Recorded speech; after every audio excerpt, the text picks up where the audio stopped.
예, 성경 말씀 신명기 18장 15절부터 20절까지 보겠습니다. 신명기 18장 다 찾았죠? 18장 15절부터 22절까지 교독하겠습니다. 제가 먼저 볼게요. 내 하나님 여호와께서 너희 가운데 내 형제 중에서 너를 위하여 나와 같은 선지자 하나를 일으키시리니 너희는 그의 말을 들을지니라.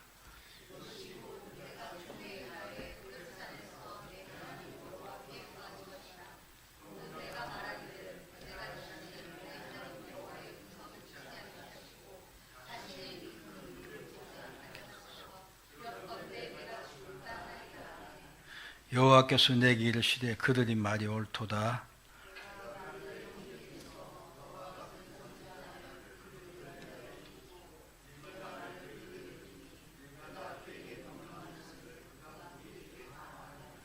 누구든지 내 이름으로 전하는 내 말을 듣지 아니하는 자는 내게 벌을 받을 것이요.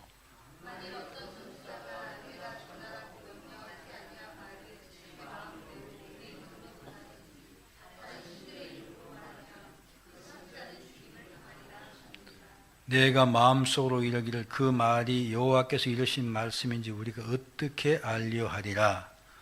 만일 말은 이에 증언도 없고 성취함도 없으면 이는 여호와께서 말씀할 것이 아니요 선지자가 제 마음대로 한 말이니 너는 그를 두려워하지 말지니라. 아멘. 기도합시다. 오늘 신명기 18장 18절 15절 굉장히 유명한 성경 말씀입니다. 자, 우리가 지난주는 예수 그리스도께서 구속자로서 우리를 구원하시기 위해서 세 가지 직분을 가지고 그 일을 감당하신다. 첫째, 선지자, 두 번째, 제사장, 세 번째, 왕의 직분을 가지고 수행하시는데 그것을 이 땅에 사셨을 뿐만 아니라 하늘에서 계속 수행하신다. 그래서 그리스도께서는 이 선지자, 제사장, 왕직을 완행이라고 되어 있죠. 제가 완수했다고 썼다가 제가 그걸 수행으로 이렇게 바꾸려고 어떻게 쳤는데 한 잔은 바뀌어지고 한 잔 안 바뀌어져서 보니까 지금 완행이 돼서 수행입니다.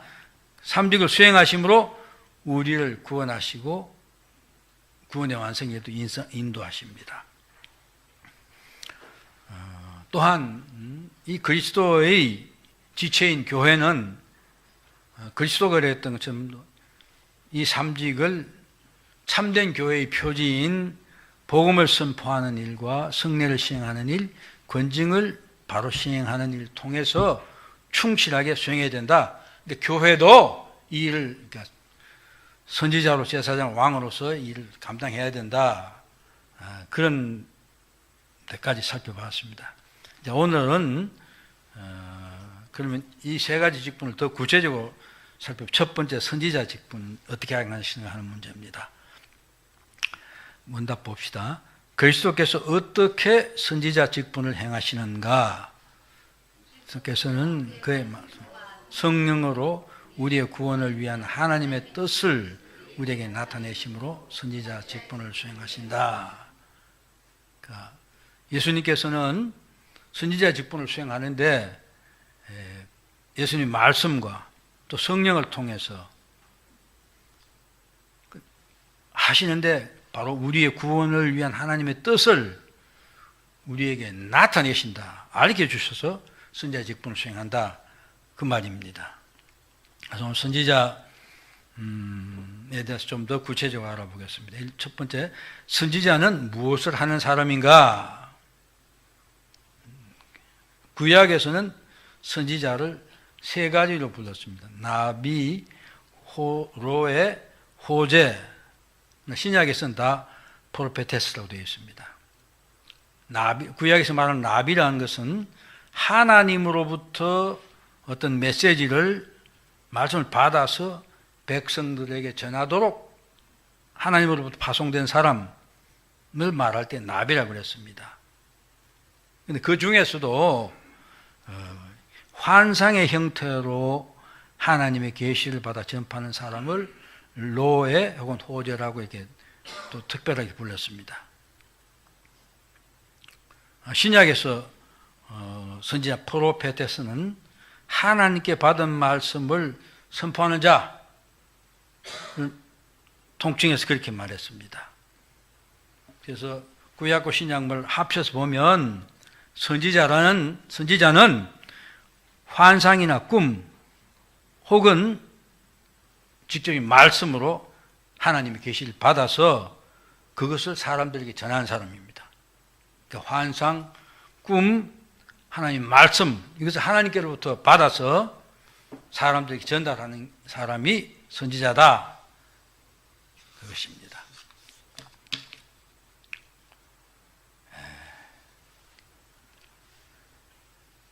그렇기 때문에 선지자는 반드시 하나님이 주시는 꿈이든지 환상이든지 말씀을 받아야 되는 것입니다.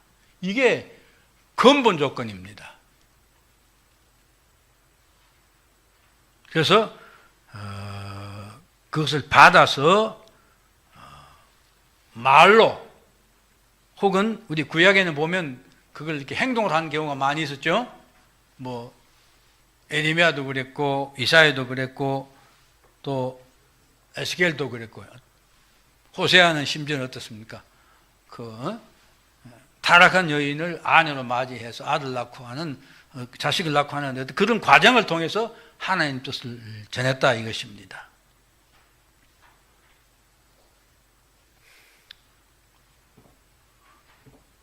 그러므로 선지자에게서 중요한 것은 말하는 것이 앞서가는 것이 아니고 중요한 것이 아니고 하나님으로부터 어떤 형식으로 계시를 받는 것이 가장 중요합니다.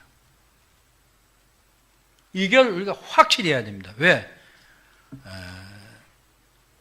오늘 여기도 보면 오늘 성경 본문에도 보면 선지자라고 말하는 사람들이 가짜가 있다는 것이죠.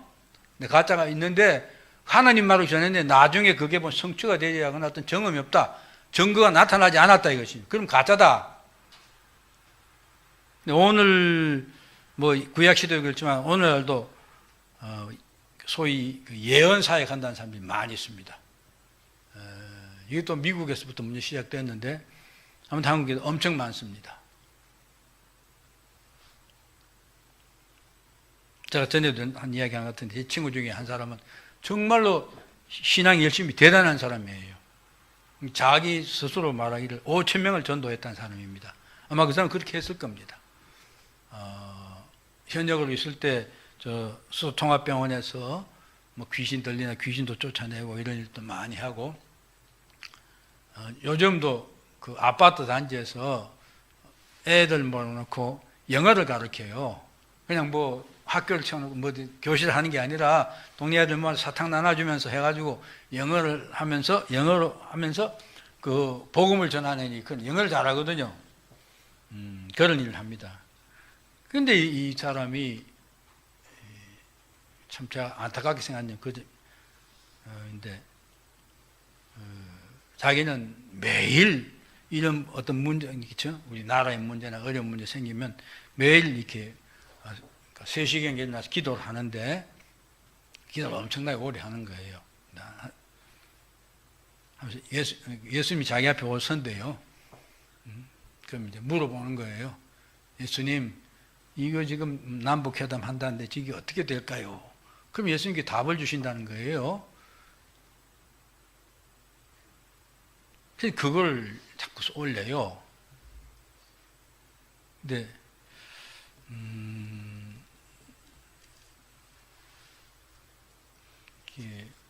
성경 말씀을 통해서 또 자존심이 강한 사람이니까 직접적으로는 못하고 전체를 모아놓고 이제 성경 공부를 할 때 이제 성경 말씀에서 그런 게 나오니까 그걸 이야기했는데도 그 말 잘 이해가 안 되는 모양이에요. 근데 그 사람도 그걸 소위 대화식 기도라는 거를 그 미국에서 가서 유학을 하고 있을 때 그 성경 공부하면서 또 미국에서 배워온 거예요. 기도는 대화로 해야 된다는 거예요. 그러니까 내가 성경에도 그런 경우가 있지요. 엘리야도 그렇게 했고, 뭐 모세도, 그 모세는 대면하여 기도했다고 그러잖아요. 그런 사람이 다시는 없다고 그랬는데, 그러니까 그런 식으로 해야 그게 기도라는 거예요. 그래서 보니까 기도를 하는데 했다 이거죠. 그러니까 그건 자기는 예수님의 말씀이라, 실제 한반도의 전쟁이 2020 몇 년도 일어나고 뭐 하고 그런 이야기를 해요. 그래서 그건 아무튼 뭐 말이 많아요. 근데, 그래서, 말을 해도 자기 고집이 있으니까 듣는 것 같지 않더라고요. 그러니까 가만히 내버려둬요. 그런데 이제 전에 세월호 했을 때 뭐 세월호에서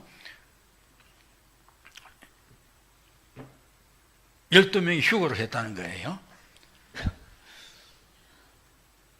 그 휴거는 언제 하는 겁니까? 예수님 오실 때 하는 거 아니에요. 그죠? 근데 그 세월호에 그 결국 보니까 나중에 보니까 그 시체가 발견 안 된 사람이 처음 12명인가 그랬어요. 근데 그 휴거할 수 없다는 거예요. 그 자기 그렇게 자기 응답을 받았다 이거죠. 그 이제 우리 같이 모이는 친구들 중에서 좀 그 신앙 기본이 꽉 되어 있는 사람들도 있죠. 이 나이가 되었으니까. 내가 안타깝다 그런 이야기만 하고 말하는데 가만 듣고 있어요. 아무도 반박을 안 해요. 그 말을 하면 싸움밖에 안 나니까. 그래서 제가 하는 말이 계속 이렇게 좀 마음에 걸렸든지 미흡했든지 뭐 요즘 모임에 안 나와요. 안 나오면서 우리 그 카페에 그 글을 올리는데 이제 그래서 그런 글을 계속 올려요. 가만히 해놨더니 그게 근데 왜 세월호가 그 시체를 못 찾다 나중에 그 뼈도 발견해 시체 한 구를 찾았죠. 그게 안 맞는 거예요. 그러니까 우리들은 알지요. 그러니까 그 사람이 대화로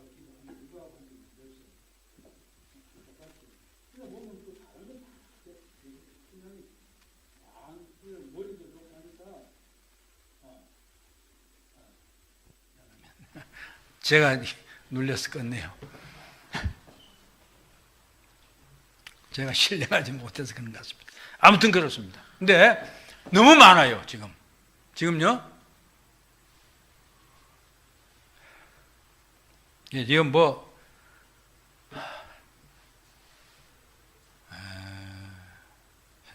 우리가, 그래서 제가 강조하는 게 그겁니다. 꿈을 받든지 환상을 받든지 뭘 받아도 좋아요. 반드시 하나님의 말씀을 받아야 돼요. 하나님 주신 걸 받아야 돼. 그거를 전해야 돼요. 그러니까 다 뭡니까?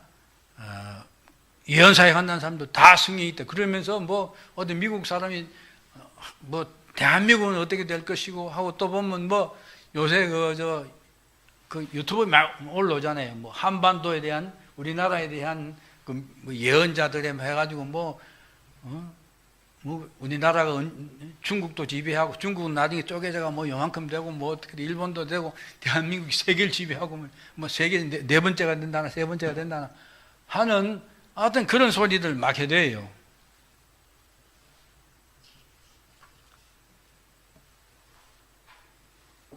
반드시 하나님이 계시 계셔야 됩니다. 그렇기 때문에 또 바꿔 말하면 선지자가 되기 위해서는 반드시 하나님의 소명이 있어야 돼요. 하나님이 선지자를 부르심을 받고 하나님께서 말씀을 주시고 환상을 주시고 주셔서 그것을 전하는 그게 선지자입니다. 가짜냐 진짜는 조금만 두고 보면 알아요. 근데 더 쉽게 판별할 수 있는 건 사실은 성경이 말하는 안에 있느냐 하는 것이에요. 크게 봤을 때 그렇습니다. 그 요한계시록이 성경에 정말 중요한데 요한계시록 마지막 부분이 결론이 그렇게 말하고 있죠. 이것 왜 플러스 하지도 말고 감하지도 말아라. 그렇죠? 요한계시록 22장 18절 이하가 18절 19절이 그 말씀입니다.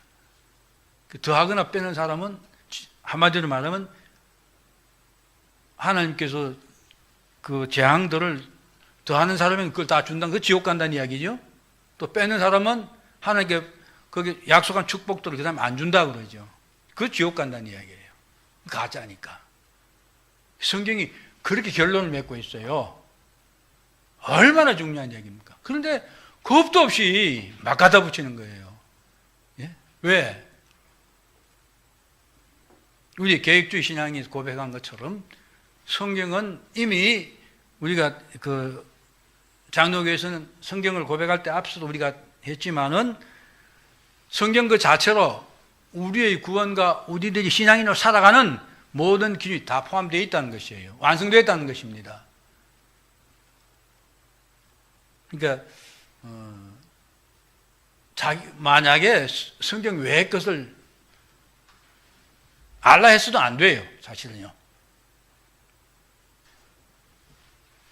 전도서 3장 11절 말씀, 제가 전에도 말씀드렸지만은 하나님께서는 모든 걸 지으시고 자기 때들이 다 있게 하시고, 그런데 사람들에게 영혼을 사모하는 마음을 주셨는데, 그러나 하나님이 하신 일의 시종을 사람이 청량할 수 없게 했다 그랬어요. 우리는 알 수 없는 거예요. 하나님 근본적으로 그렇게 하셨어요. 아마 인간들에게 그렇게 알게 했으면 우리 인간들 참 과관이 됐을 겁니다.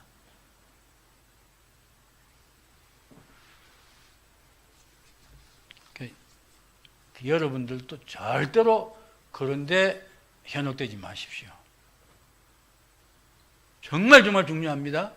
그런데 보면 한국 교회는요, 신앙이 열심히 있는 사람들이 그런 경우 많습니다. 과거에 저하고 같이 신앙생활을 하면서 장로님도 같이 하고, 또 그분은 뭐 그 트레디아스 하는 분인데, 그 양반이 그 우리나라가 어떻게 될 것인가, 미국에서 예언자들이 예언사에 간 사람들 그걸 다 적어와서 우리 장로님 다 모인 그걸 한번 읽더라고요. 읽으면서 우리 정신 차려야 된다고 그런 얘기를 해요. 그래서 제가 딱 질문을 했어요. 장로님,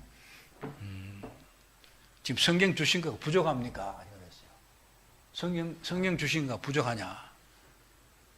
성경 말씀 갖고 우리가 구원받고 하나님의 백성 사는데 부족한 게 있느냐? 그냥 아무 소리 안 하더라고요. 여러분, 헛된 데 관심 갖지 마십시오. 자꾸 뭐 일이 어떻게 될까? 자, 계속 나갈게요. 그래서 선지자의 임무는 하나님의 뜻, 즉 하나님의 가르침, 권면, 훈계, 하나님의 약속, 책망, 또 하나님께서 미래에 어떻게 해주실 것이다, 할 것이라는 약속 등 이런 것들을 그대로 전하고 드러내는 게 선지자 임무입니다.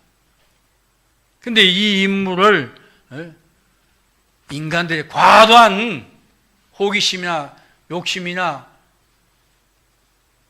관심에 빠지면 하나님이 주신 말씀 아닌 것을 그걸 자기 혼자 자가발전하는 거죠. 거기엔 사탄의 역사도 있을 수 있습니다. 이단이 다 그렇게 빠지는 거 아닙니까? 그런데 그렇기 때문에 우리가 이제 선지자라는 데 대한 바른 이해를 가져야 되는 것이, 선지자는 단순히, 그러니까 보면 우리 한국말로는 선지자 혹은 예언자 이렇게 번역이 두 가지로 됩니다. 되어 있는데, 그래서 구약도 보면 선지서, 예언서, 선지자 선거를 그렇게 했죠. 근데 예언이라는 건 우리가 일반적으로 할 때는 그 장래일을 말하는 것이죠. 그렇지 않습니까? 포텔링이에요. 그러나 이 선지자의 임무는, 선지자가 하는 일은 단순히 예언만 하는 것이 아니라는 것입니다. 앞서 말한 하나님의 가르침, 하나님 뜻을 가르침, 권면, 훈계, 약속, 책망, 잘못하는 것들, 나무라는 것, 이런 것들이 다 포함된다 이겁니다. 쉽게 말해서 목사가 바로 선지자입니다. 우리도 선지자입니다. 바로 목사 어떻게 해요? 하나님의 말씀을 가르치고 훈계하고 잘못된 거 지적하고 바로 세우고, 하나님께서 우리에게 약속이 있다 하는 걸 전하고 증거해 주는 것, 그거 자체가 선지자가 하는 일이고 선지적인 말인 것입니다.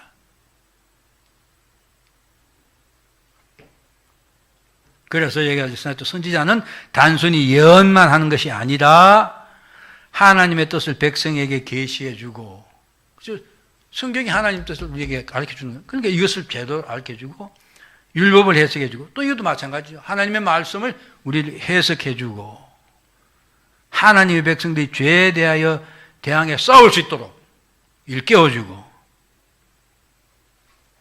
다른 길로 나가면 하나님이 명하신 길로 돌아오도록 가르치고, 또한 하나님께서 우리에게 줄 미래에 대한 영광스러운 약속, 하늘나라를 우리에게 주시겠다고, 그래서 우리에게 소망이 있다고, 그래서 박해가 오고 어려움이 오고 힘들더라도 소망 가지고 믿음 지키게 하고, 그런 일에서 벗어나지 않도록 주의시키고 하는 이런 모든 일들이 선지자가 하는 일들입니다. 그러니까 그리스도인은 모두가 선지자 역할을 해야 되는 것입니다. 그렇죠? 그래서 이제 예수 그리스도는 선지자다. 이게 선지자의 표준이고 우리들의 모범입니다. 그러니까 예수님께서는 자신이 선지자임을 분명히 밝히셨습니다. 누가복음 거기 나와 있죠. 13장 13절에 보면 그러나 오늘과 내일과 모레는 내가 갈 길을 가야 하리니 선지자가 예루살렘 밖에 죽는 법이 없느냐. 예수님이 막 유대인들이 죽이기가 또 위협을 가하지만은 예루살렘에 들어가지요. 제자들이 자꾸 말리고 했을 때 하신 말씀이 그 말씀인 것입니다. 아직까지 때가 되지 않았다 이것이. 그러면서 선지자가 예루살렘 밖에 죽는 법이 없다. 나는 선지자이기 때문에 예루살렘 밖에는 죽지 않는다. 이렇게 말씀하셨다는 것입니다. 또 예수님의 제자인 사도 베드로도 예수님이 선지자임을 바로 오늘 읽은 신명기 18장 18절 말씀을 인용해서 사도행전 3장이 나오죠. 요한과 베드로가 성전에 기도하러 들어가다가 날 때부터 안전뱅이인 사람을 은과 금은 없으나 내게 있는 그래서 주노니 예수 이름 일어나 걸어라 하니까 일어나고 그래서 일어났죠. 그래서 그 왔던 사람들이 발딱 뒤집어졌죠. 그래서 솔로몬 행하게 사람들이 모여서 막 어떻게 되나 하고 했을 때 사도 베드로가 한 말이 이것입니다.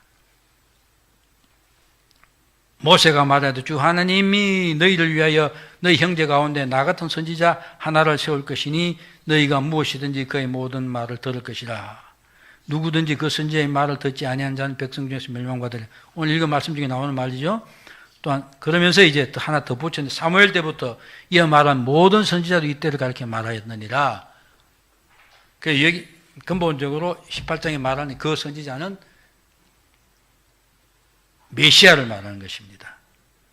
그리고 모든 선지자들이 예수가 선지자로 오실 것을 말했다.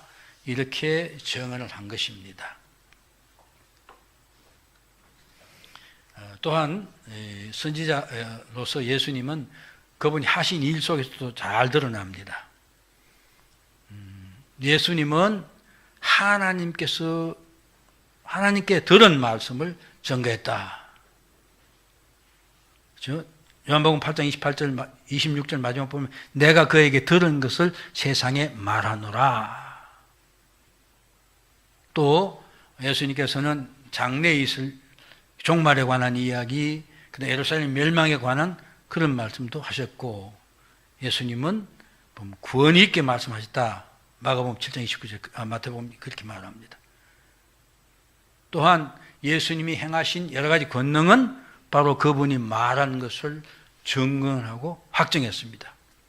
그렇기 때문에 예수님 선지자시다. 그래서 구약 시대의 이스라엘의 참 선지자들은 장차 임할 큰 선지자인 예수 그리스도의 예표였다. 그러니까 선지자도 예수 그리스도의 예표였다. 그러면서 제가 하나 더 다른 현대 신학에서는 예수님을 선지자라 말하지 않고 그냥 위대한 선생으로 말할 뿐이다.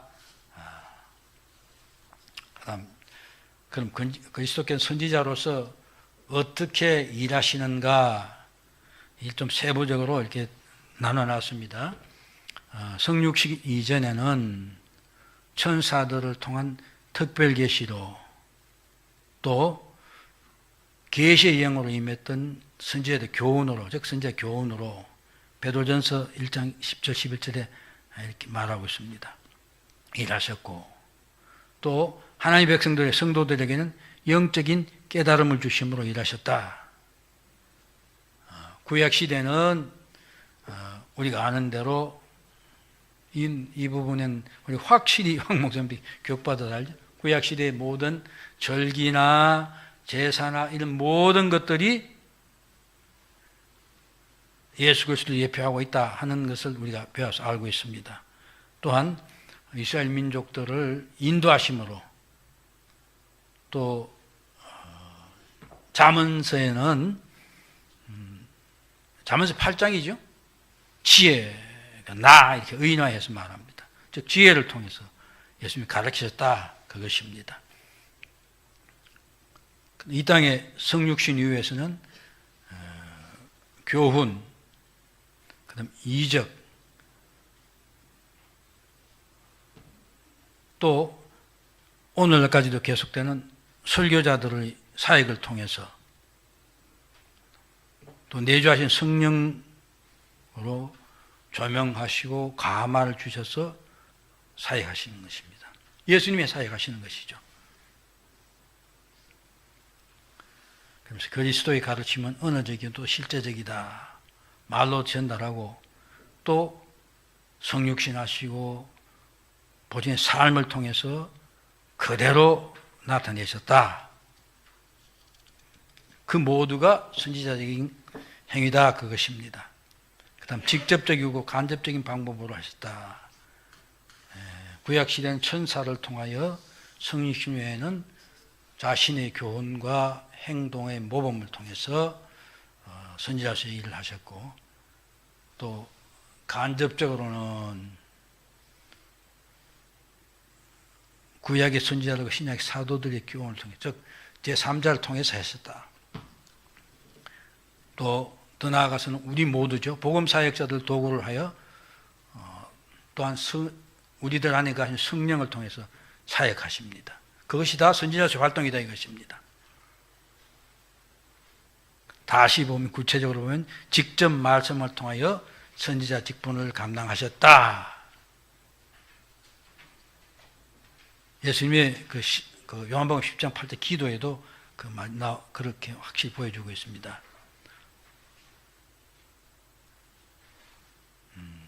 그렇기 때문에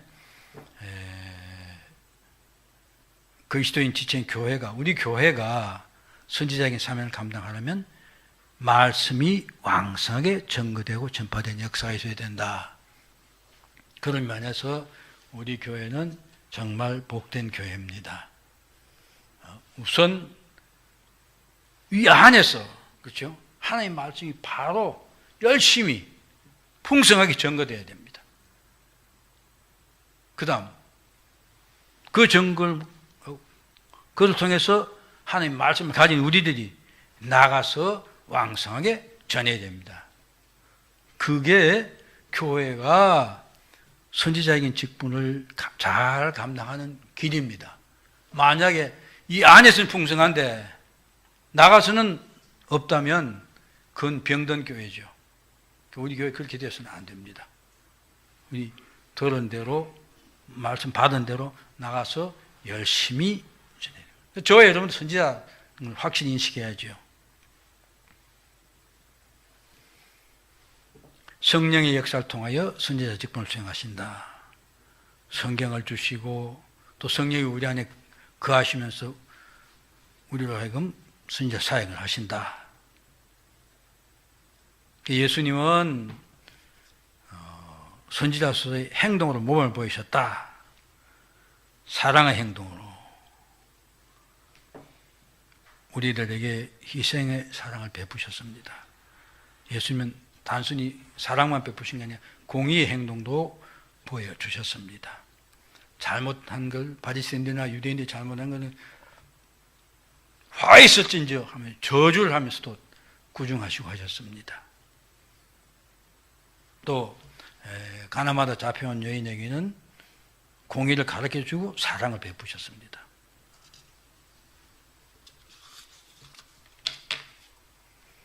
예수님은 완전한 선지자요 완벽한 선지자로서의 본을 우리에게 보여주심으로 그분은 진정한 선지자입니다. 그런 면에서 참 선지자는 우리가 가짜란 말이 아니고 완벽한 선지자는 예수 그리스도 한 분뿐이다. 앞서도 말했지만 구약의 모든 선지자들은 선지자가 해야 될 어떤 예수 그리스도의 모형으로 표현을 보여주신 것입니다.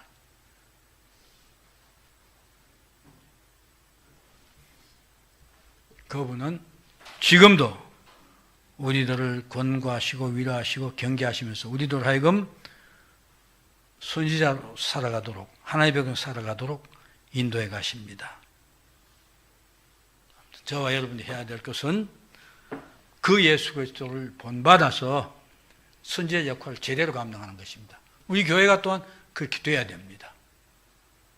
아까 말했습니다. 바로 우리 안에서 말씀이 풍성하고 말씀이 증거되고 저 여러분이 나가서 그 일을 함으로 우리가 예수 그리스도를 담는 선지자의 기능을 수행하게 되는 것입니다. 우리 교회는 우리 모두는 이 일을 잘 감당해서 예수 그리스도가 저와 여러분들을 하나님이 자녀로 부르시고 선지자로서 이 땅에 살아가게 하신 사명을 잘 감당하게 되기를 소원합니다. 기도합시다.